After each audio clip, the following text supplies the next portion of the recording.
Olá, sejam bem-vindos. Meu nome é Silvio Celestino e você está no episódio número 119 do podcast do canal O Executivo.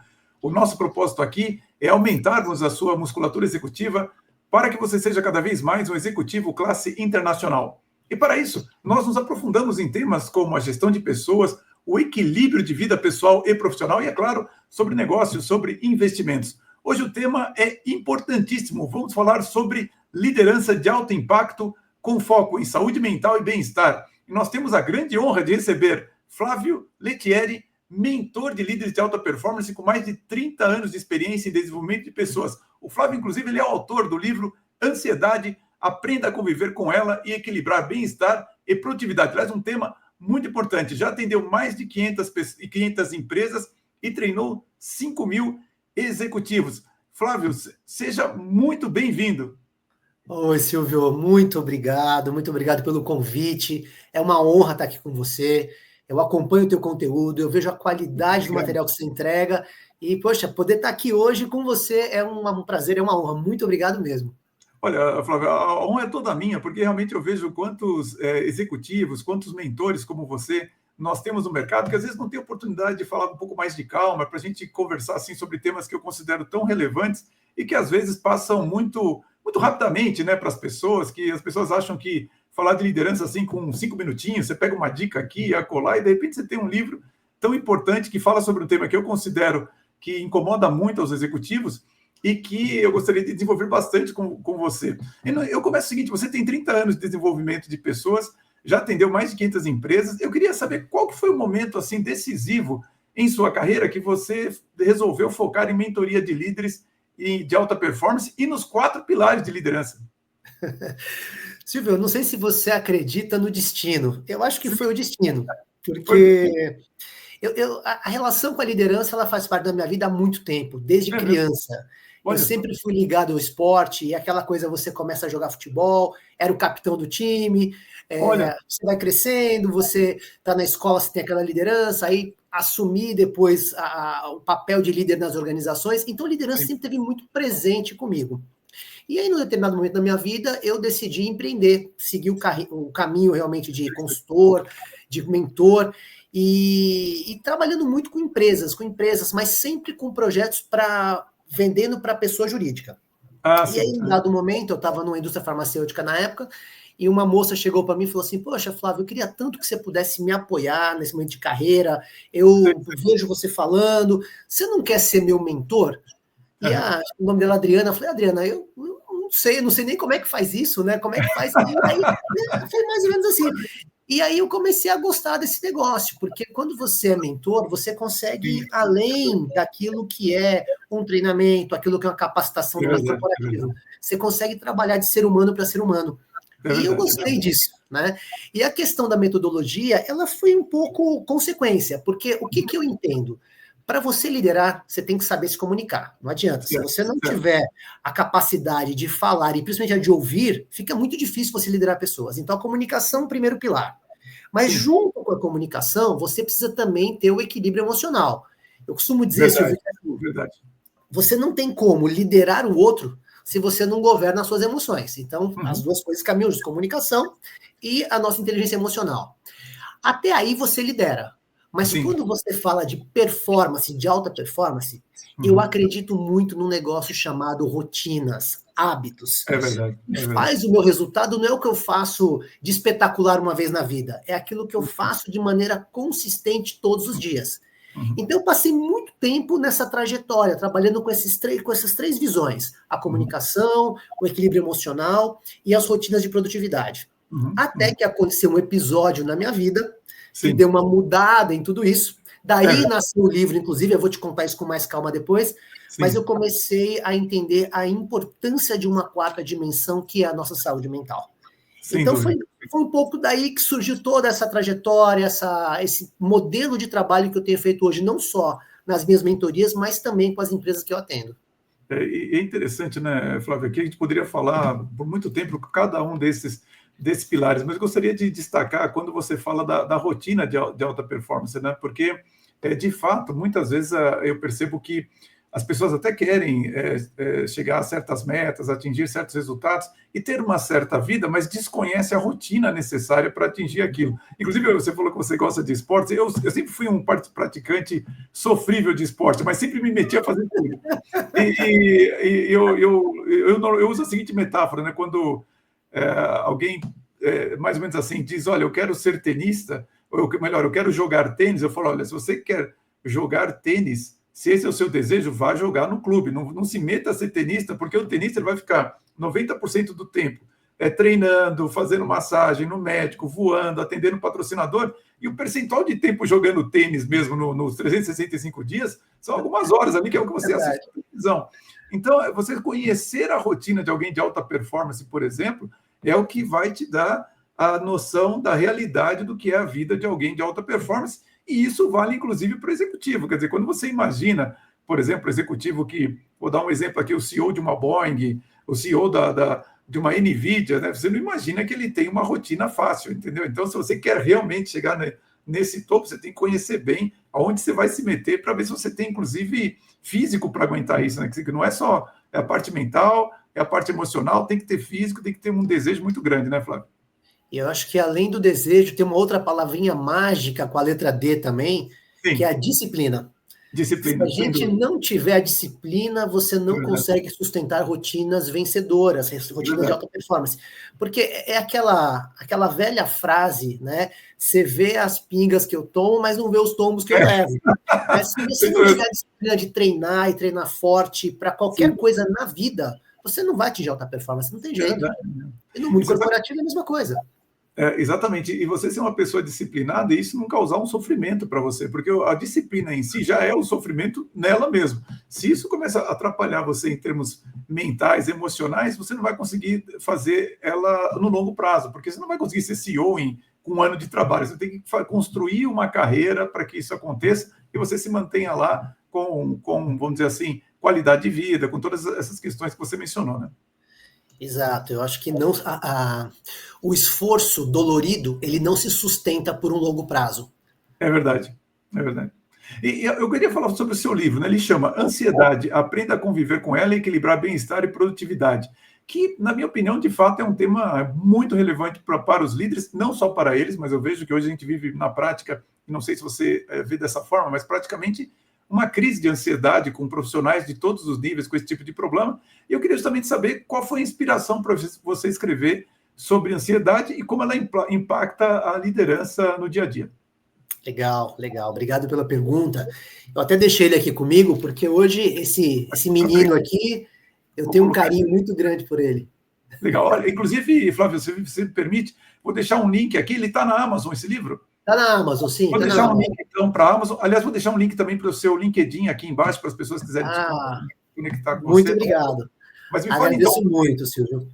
Mas esse livro, na verdade, ele não nasceu de uma vontade, de um prazer. Ele nasceu de uma dor. Não diga. O que aconteceu foi o seguinte, você imagina o seguinte, você, mentor de líderes, você está acostumado a ensinar inteligência emocional, você está acostumado a ensinar as pessoas a fazerem as coisas, e num dado momento você tem um bug. Foi o que aconteceu comigo. Eu estava voltando de uma maratona de projetos, de trabalho, e para não esticar muito, eu perdi a minha memória de curto prazo. É mesmo, Flávio? Eu não me lembrava de nada, me deu um apagão geral. Eu fui parar numa UTI, eu fiquei numa UTI durante 3 dias, fiquei 5 dias mais internado, e essa perda de memória, ela aconteceu em virtude de um estresse, e esse estresse, a raiz dele, a causa raiz dele, é o meu transtorno de ansiedade. Algo que eu não sabia, eu sempre soube que eu era uma pessoa ansiosa, mas eu não tinha noção da gravidade da ansiedade que eu tinha, e do quanto ela estava remoendo por dentro de mim. E foi o que aconteceu. Eu fui parar no hospital, fui parar nessa UTI, e aí me dei conta do que estava acontecendo, e aí aconteceu um negócio muito curioso, porque você imagina que, para quem tem essa posição de mentor, eu me senti muito constrangido com a situação. Muito vulnerável com aquilo. E num dado momento, eu fiquei na dúvida se eu compartilhava isso com as pessoas, que a gente acaba tendo um grupo de pessoas que nos seguem no LinkedIn, no Instagram, e de repente eu sumi. Falei, não, eu preciso posicionar. E aí eu escrevi para as pessoas, olha, aconteceu isso comigo. E aí, Silvio, veio uma enxurrada de mensagens, mas uma enxurrada de todos os tipos, né? Sim, Mas a grande maioria com apoio, falando, olha, eu também já passei por isso, eu na empresa, eu estou lidando com essa situação e tal. E aí, poxa, eu falei, caramba, eu acho que eu preciso levar isso um pouco mais a sério, contar isso para mais gente. Então, daí nasceu o livro. Então, contando a minha trajetória, e à medida que eu fui escrevendo, e o processo de escrita demora, eu tive também a oportunidade como mentor de trabalhar com outras pessoas, de ajudar outras pessoas nessa questão, então eu pude fazer um apanhado geral. Então foi assim que surgiu o livro, né? Foi a partir que eu descobri que eu não era só um mentor, que eu era também um paciente diagnosticado com transtorno de ansiedade. É verdade. E, inclusive, acho que esse é um ponto importante para a gente deixar registrado aqui para as pessoas, que o fato da gente ser coach, mentor de pessoas, não significa que nós não somos afetados pelos mesmos problemas que os nossos clientes. Então, eu costumo dizer aquela frase do filósofo, né? A placa que diz o nome da rua não anda sobre a rua, mas ela está certa. Então, assim, muitas vezes a gente não tem... a gente sofre as mesmas pressões, nós sofremos as mesmas necessidades, nós temos as mesmas necessidades de performance e tudo mais, e também, às vezes, ultrapassamos o nosso limite, descobrimos problemas que nós temos que lidar com todo mundo, né? Então, eu acho muito, muito humano da sua parte ter compartilhado esse problema, ainda mais de um livro que pode ajudar muita gente realmente a lidar com essa questão e, por que não, solucioná-lo, né? E me diz uma coisa, eu te diria que assim, tem sido um prazer esse convívio com o livro e com os leitores. Todos os dias, Silvio, eu recebo mensagem das pessoas falando, olha, que legal, me identifiquei, eu me vi nisso, obrigado por colaborar, obrigado por contar, porque a gente humaniza essa questão, a gente torna isso um pouco mais natural para as pessoas. Está sendo muito gratificante para mim isso, sabe? Sem dúvida. E, Flávio, se você acompanha meu trabalho aqui, você vê por que eu sou tão preocupado com essas questões financeiras. E, às vezes, eu trago também um dos médicos que foi quem me convidou, inclusive, para esse projeto. Foi ele que me apresentou para aquele empresário que eu falei para você que tinha agência de propaganda, o Dr. Fábio Bekele. Ele trabalha exatamente com estresse, trabalha com todas essas questões de ansiedade, essas questões que são adaptações, vamos dizer assim, negativas que nós fazemos ao estresse. Ele fala muito sobre isso, que o estresse ele não é bom ou ruim na sua essência, é como você se adapta a ele, que vai ser positivo ou vai ser negativo. E se a adaptação é negativa, no longo prazo ela vai causar, por exemplo, um problema como que você teve. E para mim também é por isso que eu falo tanto dessas questões financeiras, como eu disse, porque eu acho que a gente está...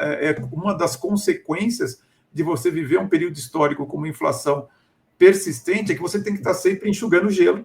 E é claro que isso só pode gerar ansiedade. Eu conheço pessoas que, olha...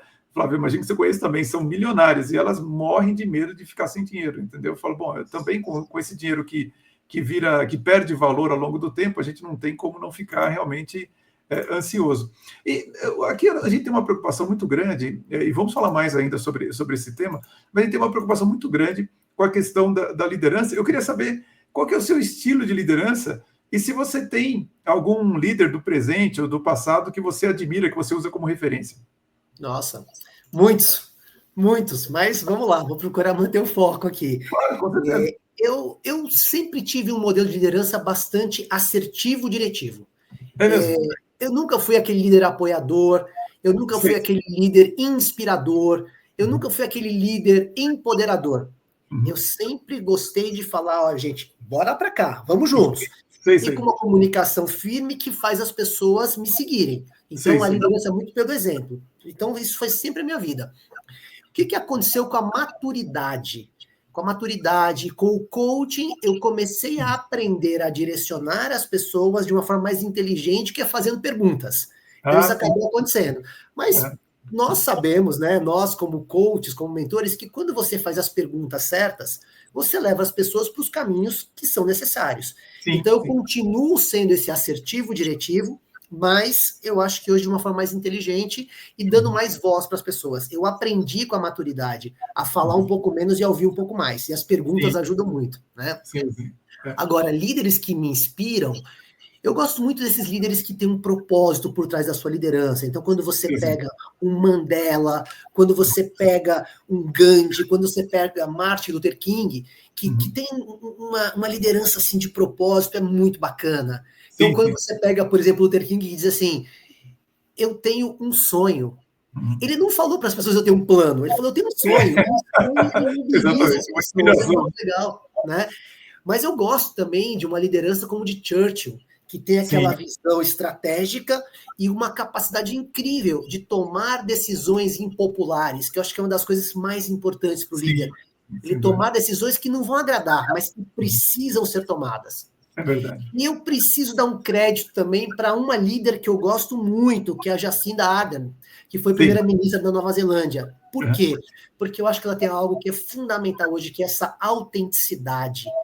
Ela era primeira-ministra, mas era mulher, era mãe, ela falava das vulnerabilidades dela, e eu acho que isso traz uma visão de humanidade, de relação, que é muito importante. E a gente poderia ficar aqui horas falando, mas eu acho que são modelos diferentes que se complementam muito.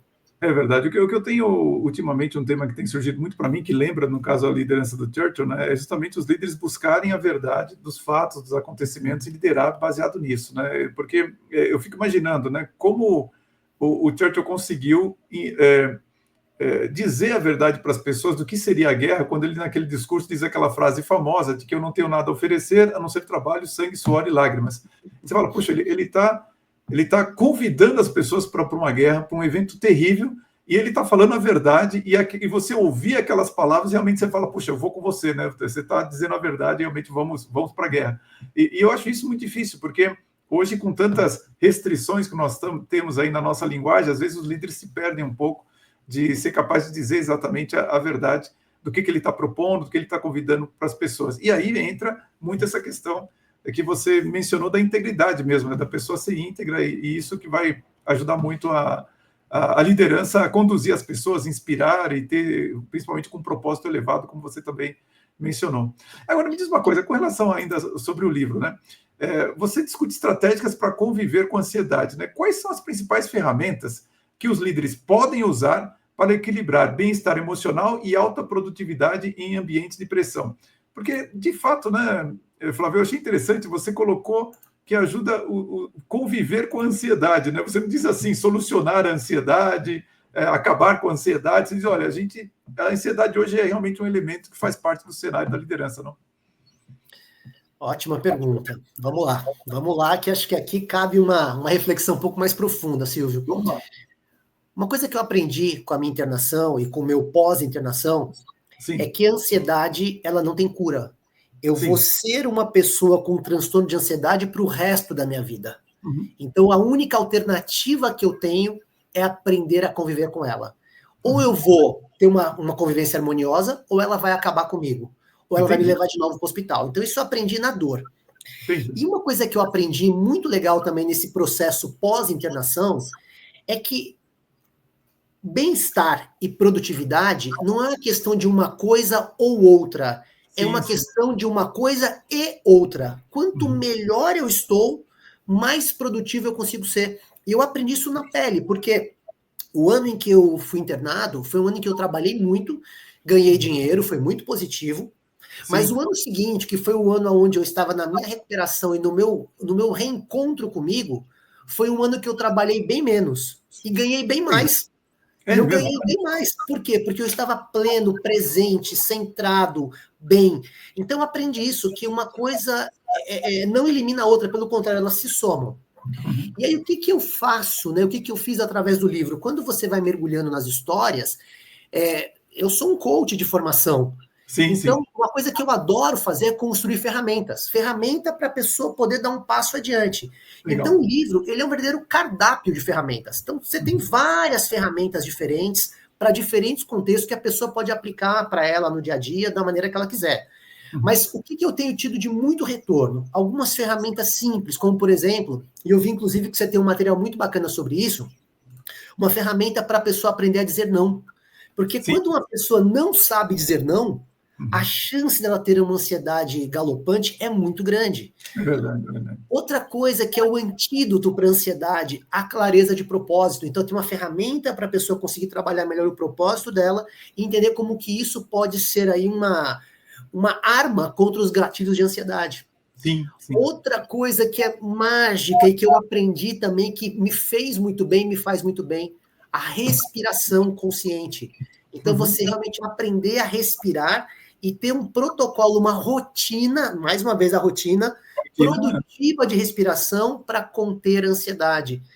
E, naturalmente, também como coach, eu acabo usando muito o scorecard, que são aqueles cartões de medida, de registro, para você conseguir medir a sua ansiedade no dia a dia e conseguir controlar. Então, eu criei também uma ferramenta para isso.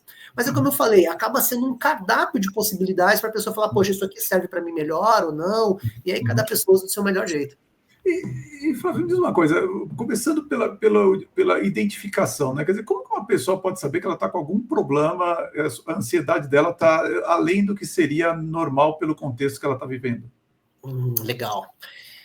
Tem vários sintomas, né? A ansiedade, ela traz vários sintomas. Tem sintomas físicos, por exemplo, quando você começa a ter muita tensão muscular, palpitação, coração acelerado, algumas questões emocionais, como, por exemplo, aquela preocupação constante, você está o tempo todo tenso, preocupado com as coisas, às vezes pensamento acelerado, que já é um sinal mental, às vezes aquela procrastinação exagerada pode ser um traço de ansiedade. Enfim, são vários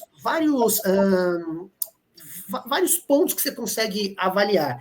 Inclusive, quando eu faço o trabalho com as empresas, eu tenho um trabalho hoje muito forte no corporativo, e até para pegar carona aí na nova NR1, ajudando os líderes nessa questão de gestão da ansiedade, tem todo um protocolo que a gente ensina para que eles possam se avaliar e conseguir perceber a equipe, o que é muito importante. Agora, de uma maneira bem genérica, como que você pode perceber se a sua ansiedade está fora de controle? Se você não consegue viver no momento presente. Se a sua cabeça está sempre tentando controlar o futuro, existe uma chance muito grande de você ser alguém que vai apanhar da ansiedade. É verdade, e é impressionante, né, Flávio, porque você descreve isso e eu consigo ver claramente que a grande quantidade de executivos que, de fato, estão querendo controlar um futuro que você fala, olha, para esse futuro chegar, você primeiro tem que resolver o que está na agenda de hoje, vamos dizer assim, né? E a pessoa está pensando lá na frente, você fala, olha, não é errado você pensar lá na frente, mas tem que trazer uma ação de hoje que vai interferir naquele futuro. Se você tentar resolver todo 2027 hoje, você não vai conseguir, né? E eu acho que tem duas coisas muito importantes, uma diferença importante aqui. Uma coisa é você olhar para o futuro com uma visão clara de onde você quer chegar e você construir um bom plano de ação. E aí você vai para lá. O problema é quando você não tem ação e você fica só na preocupação. Exato, você está preocupado, está ansioso e não faz nada. E é isso que maltrata a gente muitas vezes. Não, sem dúvida. E acho que são esses dois polos, né? A pessoa não faz nada ou ela quer fazer um monte de coisa e você fala, não, olha, o dia tem 24 horas e você não vai conseguir resolver todos os problemas em um dia. Você precisa realmente ter o plano e saber o que fazer por dia para que você possa resolvê-lo, não tem dúvida quanto a isso. E me diz uma coisa, eu vejo que você trabalha com os líderes, a gente está falando de ansiedade, mas você trabalha para eles alcançarem um alto desempenho. Então, Flávio, quais são as competências mais críticas relacionadas ao controle emocional que os executivos precisam desenvolver nos dias atuais? Uau! Se a gente parar para pensar que um executivo ele precisa bater meta, ele precisa entregar resultado, e se ele não consegue isso, o emocional dele vai sofrer, porque a pressão vai vir maior, a ansiedade vai vir maior. Eu acho que as duas coisas estão muito relacionadas, ou seja, a minha capacidade de ter produtividade com o meu controle emocional. Eles estão lado a lado. E olhando para isso, eu enxergo duas coisas como decisivas para o momento. A primeira delas, você saber trabalhar com a inteligência artificial. Essa é uma realidade hoje indiscutível. Se você não consegue manejar minimamente o que é a IA hoje, você vai ficar para trás, vai ficar defasado e a pressão em cima de você vai ser cada vez maior. Agora, o que é trabalhar com a IA? Basicamente, é você conseguir ter clareza do que você quer. Eu gosto de dizer que a IA é aquele amigo maravilhoso, super inteligente. Ele está ali super disponível para você. Você só precisa pedir para ele. Mas para pedir, você tem que pedir certo. Tem que fazer a pergunta certa. Se você não sabe fazer a pergunta certa, ele vai te entregar qualquer coisa. É como o gênio da lâmpada. Não adianta você pedir para o gênio da lâmpada sem ser claro. Ele vai te entregar algo que você não quer. Então, acho que a primeira coisa é esse manejo da inteligência artificial. E aí, a segunda coisa que caminha lado a lado é o que eu tenho discutido cada vez mais nas empresas e que eu chamo de liderança da presença. Que é você estar presente. É você estar de corpo e alma com a pessoa. Independente da geografia, independente de você estar do outro lado do mundo, gerenciando uma pessoa, mas a conexão, ela tem que ser verdadeira, a presença tem que ser verdadeira. E hoje, com essa pressão que a gente sofre, com essa loucura da informação acelerada, às vezes você está sendo bombardeado e não consegue estar com as pessoas. Então, por exemplo, eu estou aqui com você. Eu quero estar com você. O que está à minha volta agora não pode importar. O que importa é esse momento, porque a vida é feita de momentos. E a liderança é feita de momento a momento. Então, eu acho que essas duas ferramentas juntas, elas são fundamentais para a gente conseguir ter uma boa liderança hoje. Não, sem dúvida. E realmente, eu achei muito interessante quando você falou que a IA é um amigo, né, que você precisa saber o que pede para ele. E, por incrível que pareça, também é uma extensão de você saber se comunicar bem. Quer dizer, a comunicação que antigamente tinha que ser boa entre seres humanos, agora precisa ser boa também entre o ser humano e a máquina para poder gerar a produtividade que a gente precisa, não?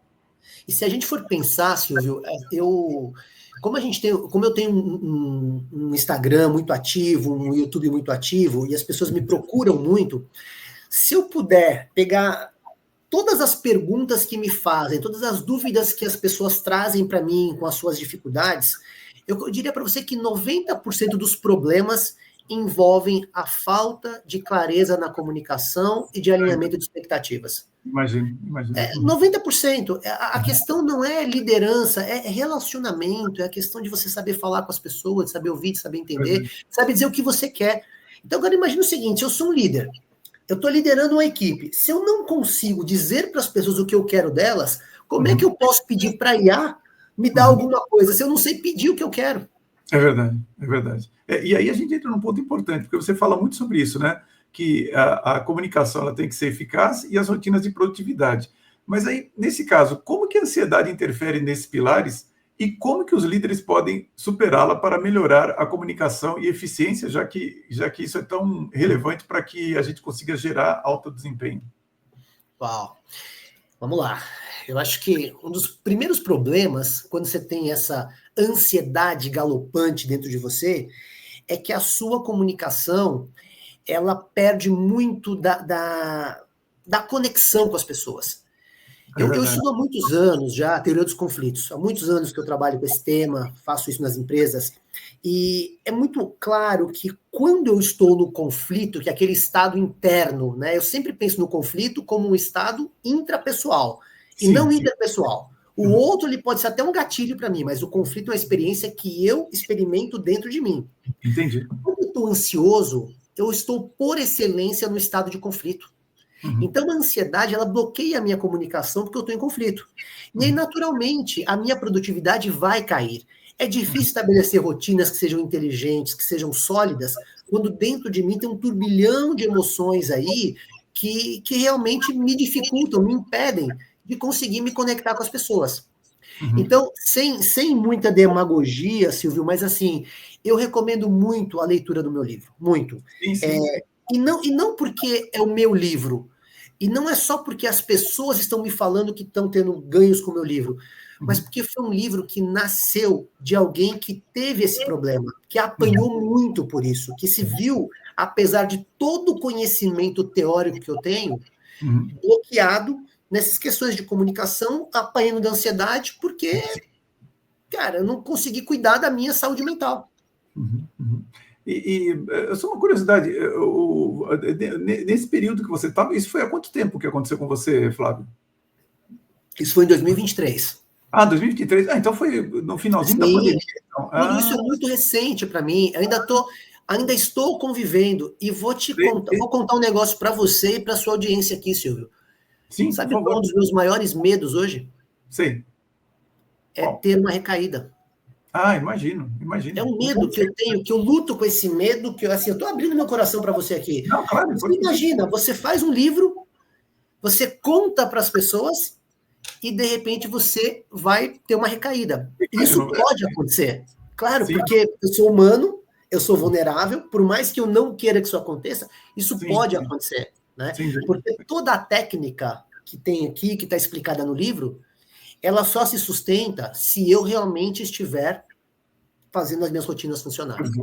Eu acho que só reforça a sua mensagem, Flávio, porque quando você diz que precisa de disciplina e precisa de rotina, é evidente que se você não tiver essa energia para fazer isso, há o risco de uma queda. Então, só reforça o que você está dizendo. Quer dizer, não é um método, vamos dizer assim, onde a gente está colocando algo infalível, é que depende do drive da pessoa de realmente querer se manter saudável com um problema que afeta muita gente, né?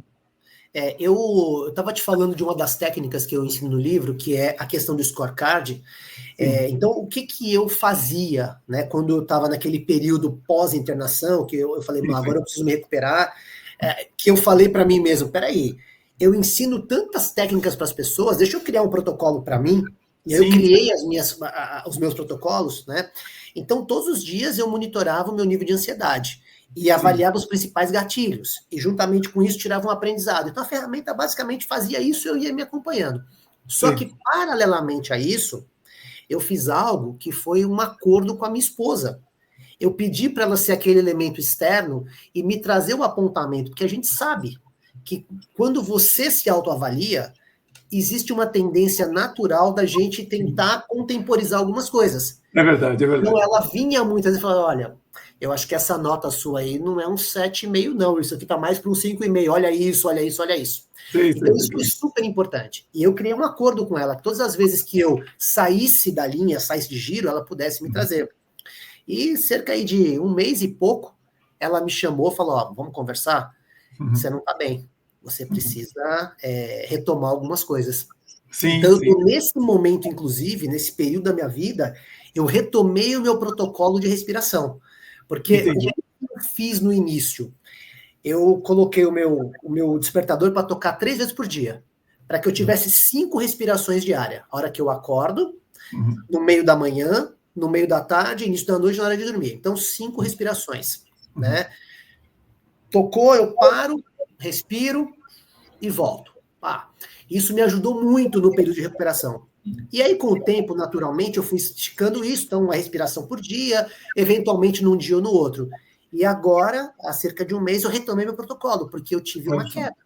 Entendi. Né? Então, antes de ter um problema, vamos me cuidar, né? Sem dúvida. E o que eu fico pensando, sabe, Flávio, acho que as pessoas também nos ouvindo aqui, a gente está num momento que não são apenas, vamos dizer assim, impressões que nós temos a nosso respeito, ou uma pressão apenas individual. Mas a gente está com uma taxa Selic de 15%, questões geopolíticas começam a afetar o Brasil. E, assim, como que um líder pode, então, gerir, né, a sua própria ansiedade, mas também ajudar os seus profissionais a gerirem a ansiedade deles? Porque me parece que algumas coisas são individuais, mas algumas coisas realmente estão afetando a todos nós ao mesmo tempo. Eu acho que essa é uma questão delicada, e talvez até um pouco polêmica. Sim. Porque eu te diria o seguinte, Silvio, eu vou fazer 55 anos daqui, deixa eu ver, hoje é dia 14, em menos de um mês eu faço 55. Você faz quando o aniversário? Eu faço dia 7 de setembro. 7 de setembro. O meu é segunda-feira, 18 de agosto. Oi? Eu faço 18 de agosto agora. Que legal. Que legal. Então, dá um parabéns antecipado aí. Obrigado. E eu vou te falar que nesses 55 anos de vida, foram muito poucos momentos em que eu falei assim, nossa, a situação no Brasil está tranquila, nós estamos vivendo com estabilidade política, econômica, pouquíssimas. Eu diria para você que viver no Brasil é uma arte, ser brasileiro é uma arte. É verdade, Flávio. Eu voltei anteontem eu voltei no Canadá. Estava no Canadá. E quando você está num país de primeiro mundo, você fala assim, nossa, tem tanta coisa nesse Brasil que a gente poderia mudar, mas ao mesmo tempo você fala assim, nossa, quanto potencial que nós temos aqui. Então, eu prefiro enxergar o Brasil como um grande potencial e não como um grande problema. Sabendo, claro, que isso não é a Alice no País das Maravilhas. A gente precisa entender que tem muita coisa para ser mudada.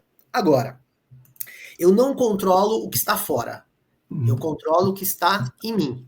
Sim. Eu gosto muito dessa visão, assim, do mapa do poder. O que eu controlo, o que eu influencio e o que é imponderável. Se eu ficar com a minha cabeça no imponderável, a minha ansiedade vai lá para cima. Então eu trago para mim aqui o que eu posso fazer. E aí, quando a gente pensa na liderança, eu entendo o seguinte, que esse processo, né, de estresse e ansiedade, ele caminha lado a lado, o controle do estresse e da ansiedade caminha lado a lado com um negocinho chamado autoconhecimento.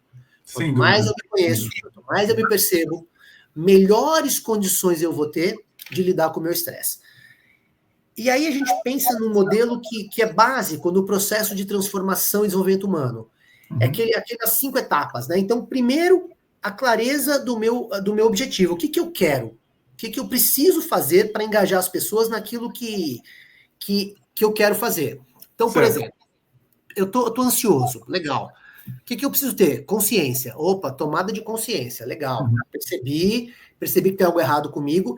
E quando eu fiz o livro, eu pensei muito nisso. Gerar um modelo em que as pessoas pudessem ver e falar, peraí, isso pode acontecer comigo também. Eu não estou imune a isso. Então, tomada de consciência. Segundo ponto, a decisão, a escolha. Tá, eu estou consciente, mas eu quero ficar assim ou eu quero mudar?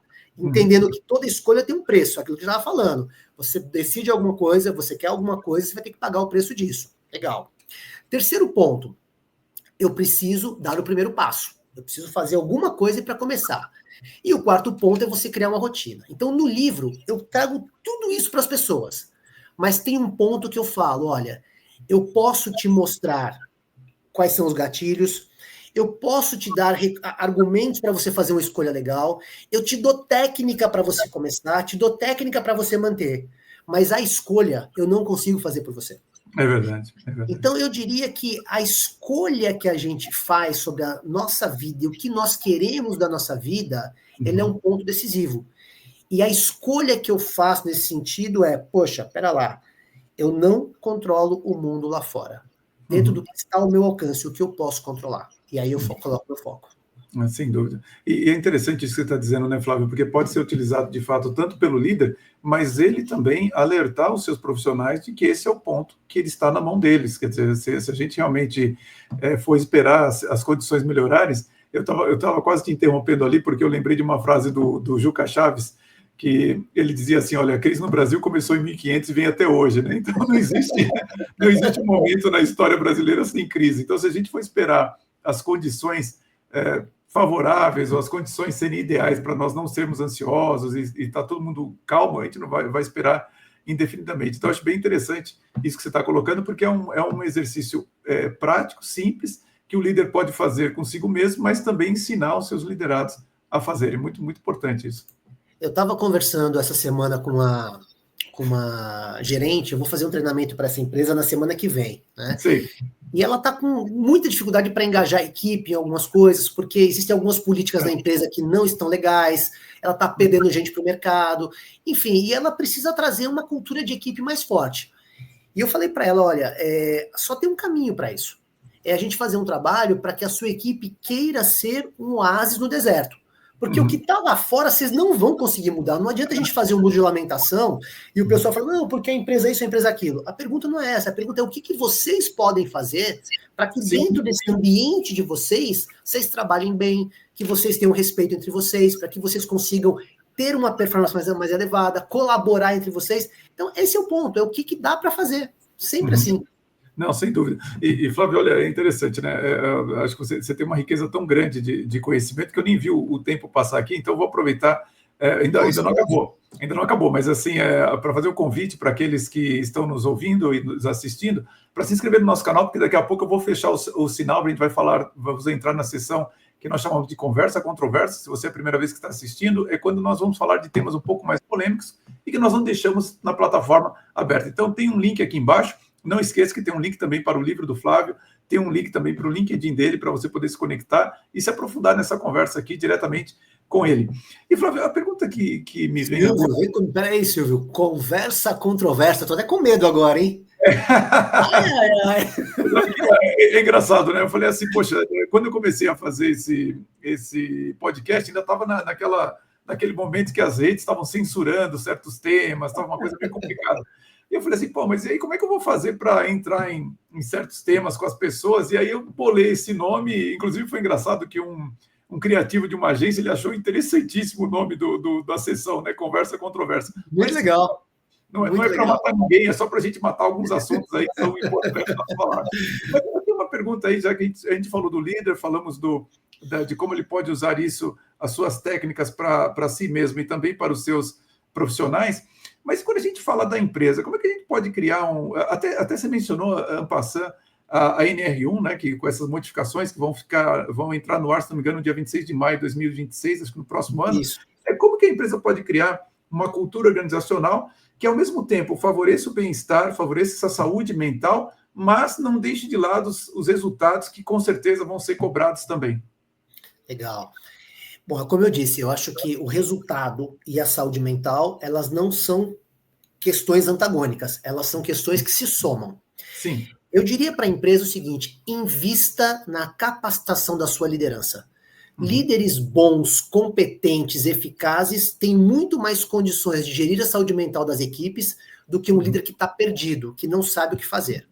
Então você vai perceber que eu vou trazer para você aqui algumas questões sobre liderança que, a princípio, não tem nada a ver com saúde mental, mas tem tudo a ver com saúde mental. Por exemplo, quando o líder ele tem aquela clareza de propósito e ele sabe dar o direcionamento, ou seja, ele diz, gente, olha, o nosso caminho é aqui, esse é o nosso alvo, essa é a nossa busca, e o que eu espero de vocês é isso, isso e isso, e o que eu espero de você é isso, de você isso, de você aquilo, ou seja, ele dá o norte, ele tira uma tensão enorme da equipe. Esse mesmo líder, ele fala, gente, nós temos que chegar lá, mas a forma como cada um vai caminhar é uma escolha que você tem. Ou seja, eu te dou autonomia para você poder fazer do seu jeito, de acordo com as suas habilidades. Eu te mostro o rumo, o caminho você trilha. Ou seja, eu te empodero, mas eu te responsabilizo também. E para isso, você tem que ter o quê? Aquela liderança intermediária que consegue prover, suportar, ao invés de simplesmente controlar. E aí você começa, de novo, estou falando de questões que são puramente de liderança, mas que tem tudo a ver com saúde mental, porque quando você fala de dar autonomia, as pessoas conseguem ter voz, as pessoas conseguem se sentir importantes, e as pessoas conseguem ter uma saúde mental melhor. Juntamente com isso, você fomentar uma cultura de aprendizado constante. E quando eu falo de aprendizado, não é você simplesmente ficar levando palestra para as pessoas assistirem, isso também faz parte. Mas é as pessoas terem a oportunidade de experimentar e errar sem serem punidas. Um dos grandes gatilhos de ansiedade hoje é o fato das pessoas terem medo de ousar e elas serem punidas porque elas cometeram. Agora, quando você tem um líder que instiga isso, que instiga a inovação, as pessoas vão lá e fazem acontecer. Então, esses 3 pontos, eles vão favorecer muito essa questão. Aí, naturalmente, é importante que o líder saiba fazer a gestão da pressão. Pressão é importante? É muito importante. A pressão, ela tira da zona de conforto, a pressão direciona, a pressão evita muitas vezes a autossabotagem. Agora, a pressão em excesso, ela faz a pessoa espanar. A pressão em excesso desestabiliza. Então, você saber fazer essa gestão da pressão, daquilo que é o estímulo, daquilo que é o machucar a pessoa, é muito importante. Então, o líder tem que ter essa habilidade. E se você conseguir juntar tudo isso em criar alguns mecanismos para as pessoas conseguirem trabalhar de forma cooperativa, então nós temos metas compartilhadas, KPIs, onde um depende do outro, não para um do outro, mas para nós nos apoiarmos, você cria um ambiente muito mais saudável. E no ambiente mais saudável, as pessoas são menos estressadas, menos ansiosas e muito mais produtivas. E é por isso que eu insisto, não é uma coisa ou outra, as duas coisas caminham lado a lado. Mas é fundamental que a gente tenha lideranças bem preparadas para isso. E eu acho, inclusive, Flávio, confirmando isso que você está dizendo, né, uma liderança bem preparada, inclusive, ela é capaz de definir, né, quais são os meios necessários para que a pessoa atinja os resultados que ela deseja. Porque muitas vezes acontece do líder não fornecer para os profissionais os materiais, ou o tempo, ou as condições para que ele performe e atinja o resultado necessário, e acha que na base da pressão vai conseguir compensar toda a deficiência de material, de condições, para que o resultado aconteça. Então, é claro, acho que nenhum de nós trabalharemos na condição 100% ideal, mas é preciso ter esse equilíbrio, né? Olha, tudo bem, a gente está um pouquinho abaixo do ideal, mas não pode ser assim, querer que a pessoa tenha alta performance sem dar para ela as devidas condições e imaginar que a pressão vai compensar essa situação, né? Então, acho que isso é fundamental. E acho que a maioria das empresas tem que atentar para essa questão, uma vez que a NR1 está chegando aí e todo mundo tem que estar preparado, porque isso pode causar, inclusive eu li recentemente uma preocupação com uma enxurrada de processos nas empresas em função dessa questão, né? Silvio, se você me permite, eu queria acrescentar uma competência àquelas duas que eu te falei antes, que você me perguntou as competências essenciais, e você me está me falando, me vem uma luz aqui. Claro, claro. Você tem que trabalhar com a IA, você tem que fazer a gestão da saúde mental das pessoas, mas eu acho que cada vez mais essa capacidade de fazer uma liderança situacional é fundamental. Você conseguir olhar para a sua equipe, saber o que você faz com um, o que você faz com o outro, entender as diferenças e tratar cada um de acordo com as suas diferenças. Princípio básico da justiça, né? Você tratar os desiguais de acordo com as suas desigualdades. Isso tem tudo a ver com a liderança.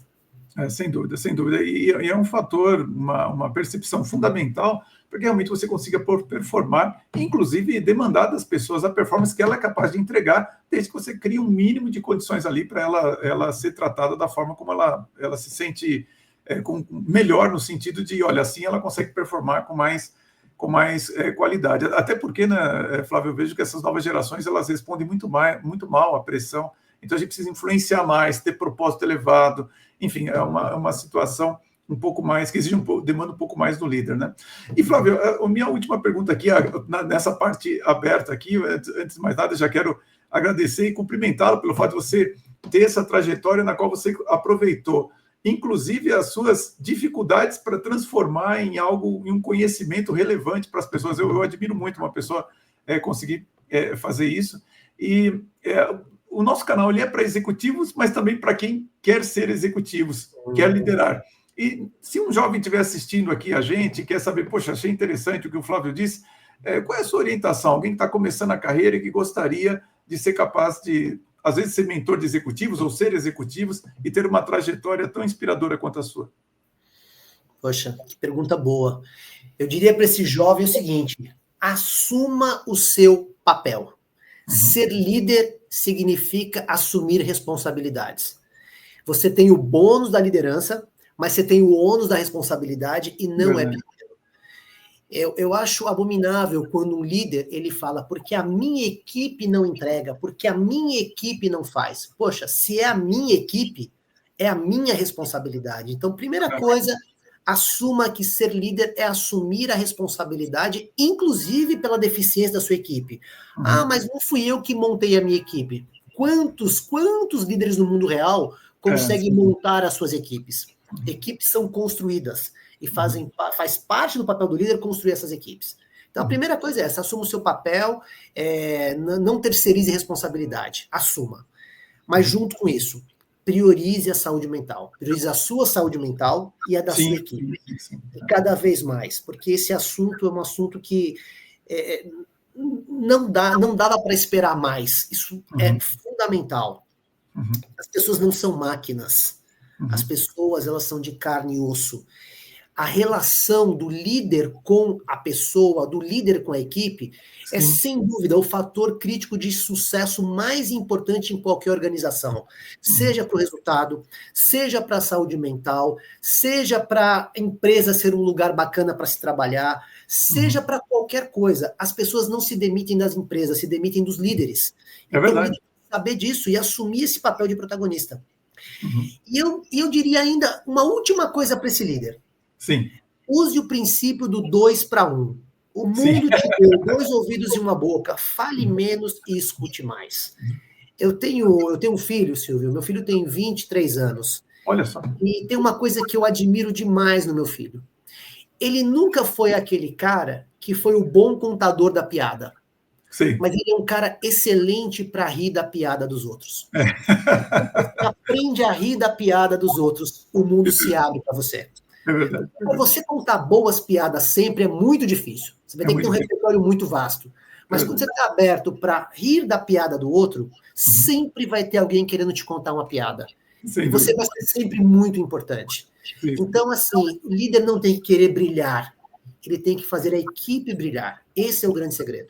Sem dúvida, sem dúvida. Olha, muito do que você falou, não apenas concordo, como eu digo para as pessoas que nós temos sempre que nos preparar bem, até mesmo para sermos bem-sucedidos. Por quê? Porque se você não estiver bem preparado, o sucesso acaba esmagando você.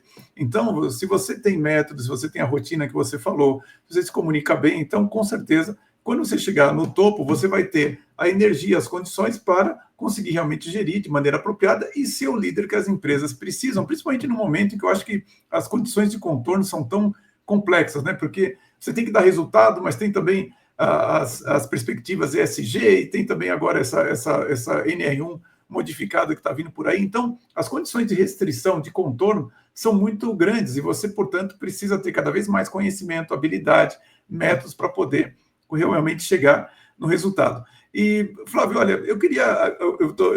nós ainda vamos continuar a nossa conversa, vou só me despedir do pessoal aqui do canal aberto, então fica o meu convite novamente para você se inscrever, tem um link aqui embaixo para você ouvir mais do Flávio agora na Conversa Controversa. Mas, Flávio, olha, muito obrigado pela sua participação aqui no podcast do canal O Executivo, com suas ideias, seus insights. Tenho certeza que ampliou muito o horizonte de consciência de muitos executivos que estão nos ouvindo. Muito obrigado e continuamos na Conversa Controversa. Quer se despedir do pessoal aqui?